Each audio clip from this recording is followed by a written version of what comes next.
Bonjour Shed Jiangyong, nous avons le grand plaisir et même l'honneur de vous accueillir quelques jours à la médiathèque de Suresnes. Vous êtes né en 63 en Chine et vous êtes arrivé à l'âge de 24 ans en France pour étudier aux Beaux-Arts de Paris. Comment en êtes-vous arrivé à écrire des livres pour enfants, vous qui êtes peintre? Bonjour tous les enfants de Suresnes. C'est une longue histoire parce que c'est par hasard. C'était par hasard parce que c'était en 94. La maison d'édition L'École Loisirs m'a sollicité d'illustrer un texte de Lisa Presner. Et après, c'était mon éditeur qui m'a encouragé d'écrire et raconter l'histoire pour les enfants. Et je n'avais pas du tout préparé, fait ça. Et après, 2 ans après, j'ai écrit mon premier livre tout seul. C'était La légende du cerf-volant. C'était parti comme ça. C'était par hasard. À l'âge de 32 ans, je commençais de revivre mon enfance, de cette enfance qui est perdue, voilà. Et je suis devenu de nouveau un enfant. Et c'est très profond tout ça. Et de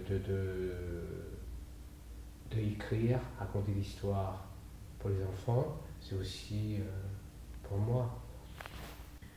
Parmi tous vos albums, on peut citer Prince Tigre, Le cheval de Han Kang ou Gâteau de lune.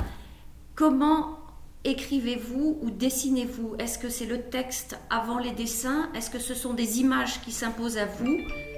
Comment ordonner vos histoires pour en faire un beau conte initiatique? Voilà. Moi, je réfléchis en images.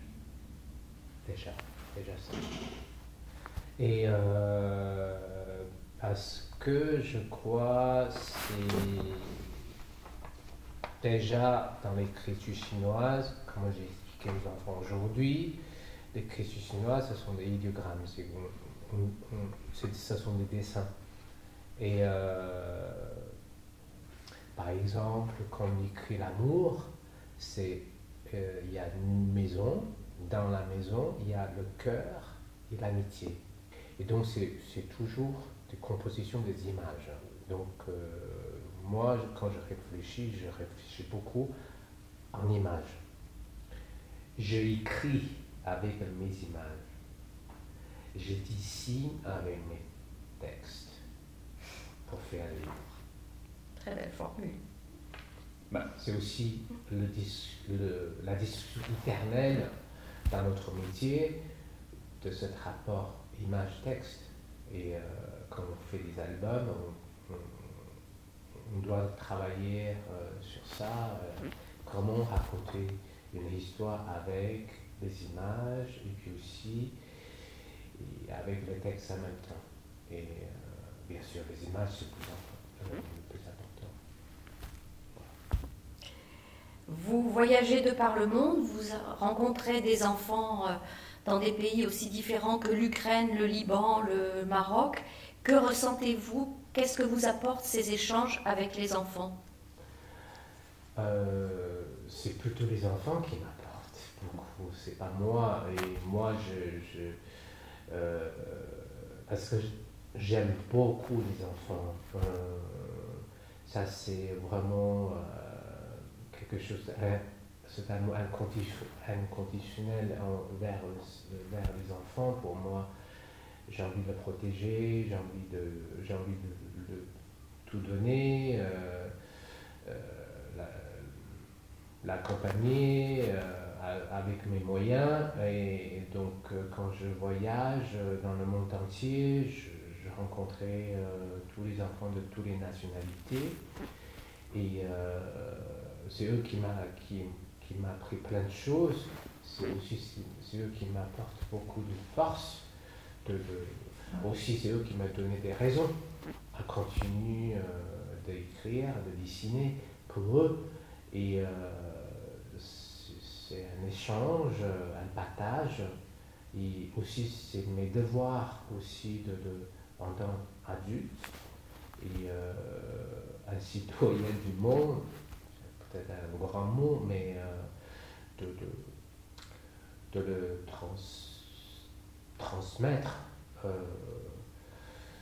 tout ce que la vie m'a appris, et aussi de la peinture, de l'art, de la vie, des valeurs,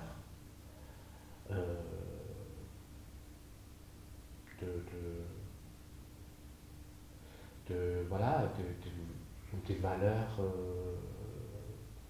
humaines, partager de la joie, des rêves, de l'espoir avec les enfants. C'est quelque chose de fabuleux, c'est un cadeau du ciel pour moi, et c'est magnifique. Et aussi, humainement parlant, ça m'apporte vraiment beaucoup, ça me donnait vraiment des raisons d'être. Et les enfants, oui. Merci beaucoup de nous faire partager tous ces moments d'émotion. Merci encore, Monsieur Chêne. Merci à vous, merci.